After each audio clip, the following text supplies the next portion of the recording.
let's say you have your Zoom call recorded, and now you need to assign the task of post-production to a video editor. What files do you need to give? How should you assign tasks to spend as little time for yourself and for the video editor to get it done professionally?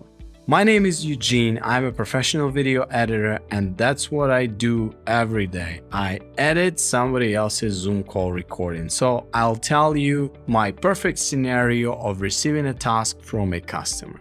Let's get to this.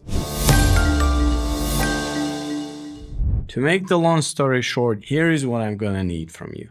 I will need your Zoom call recording files. That's one. Second, I will need a logo from you and any branding assets or preferences in fonts you might have. Then I will need names and titles of all speakers from your video.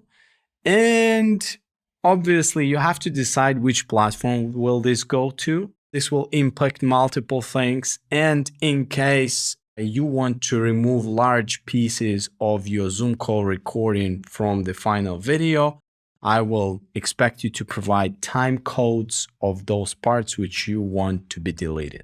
Now, let's take a closer look at each of those steps. So the first one was files. I have already covered in my other video, and I'll add the link to the description of this video below, how to download the files from Zoom app. I will need, worst case scenario, the file of a split screen with all speakers, not the one where speakers are changing from one to another, where you can see all of the speakers all the time.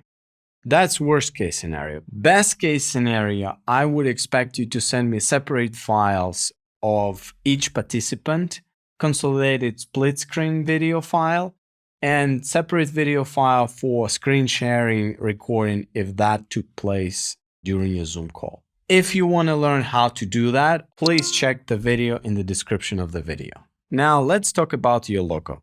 Preferably to share logo in vector format. Vector format is usually AI, EPS, or PDF. If you don't know what is that, ask your designer who developed the logo. Worst case scenario, you can send me a PNG or PSD file on a transparent background, but it would be much better if you could find it in vector format. What I will be able to do with that, I will be able to make some parts of your logo animated when creating a bumper, for example.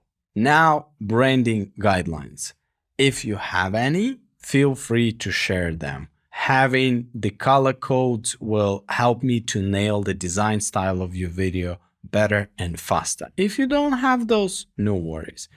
Same thing about fonts. If you have some preferences in fonts, if you have zip files of the fonts you are using, go ahead, please send them to me. It will save us both a lot of time. The next important thing you should decide is which platform or platforms will this video go.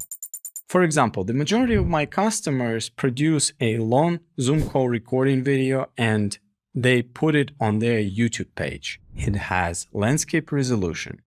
And then, in order to drive traffic to that long video, they use their social media accounts like Instagram, Facebook, TikTok, and etc. And there, the videos should be way shorter and the resolution should be either square or vertical. In this case, once the video is polished up to the final version, you review it and then you provide time codes of the parts which should be used for shorter videos. This was Eugene, your video editor.